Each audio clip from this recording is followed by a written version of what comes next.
Flood of Matters.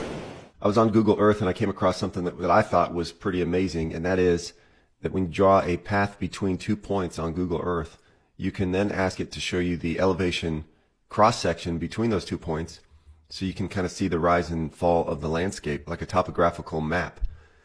So just to test it out, I drew a path from my dad's house in Denver, Colorado, to my house in Cincinnati, Ohio, and I want to show you something very interesting. When I choose to show the elevation cross-section, you can see it's basically this red line.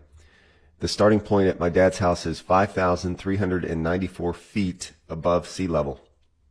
And he's in Denver, Colorado, which is the mile-high city, so that's what you would expect. But then as you move east, and you can see the red arrow move east as I go that direction, the landscape starts to change where the elevation drops down and continues to drop.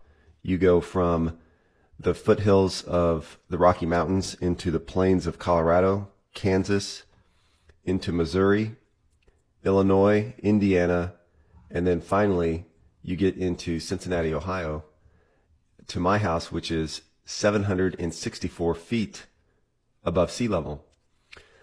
So what's interesting is Google Earth wants us to believe that the landscape makes this curve as shown here. But the elevation cross section actually shows that the landscape of the United States from my dad's house to my house follows this path. And most of us, when we were in elementary school, learned that the Rocky Mountains, which is close to where my dad lives, is the continental divide that divides the rainfall from east to west. I'm pretty sure when I was a kid, I've been to the Milner Pass, which is about 2 miles above sea level. And there's a sign that says the Great Divide separates drainage to the Atlantic from the drainage to the Pacific.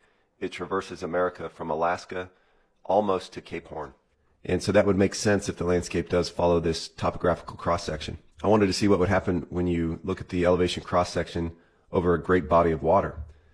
So starting at the northernmost point, as far as I can get, of Lake Michigan, and then traveling south, you can see that red line here, that the body of Lake Michigan is 574 feet above sea level, and it's level. There's no change in elevation, there's no curve. This cross-section shows what an undisturbed body of water looks like, and that's level. We know that to be true. There's 3 properties of liquids. They have mass, they take up space, and they always take the shape of their container. And so Lake Michigan from north to south is 574 feet above sea level. So then just to do another check, I wanted to see what the elevation profile would look like for Hudson Bay in Canada. Relatively a large undisturbed body of water. And you'll see here from the westernmost side, it shows an elevation of -2 feet below sea level, and it's level for a distance of over 879 miles. So what does all that mean?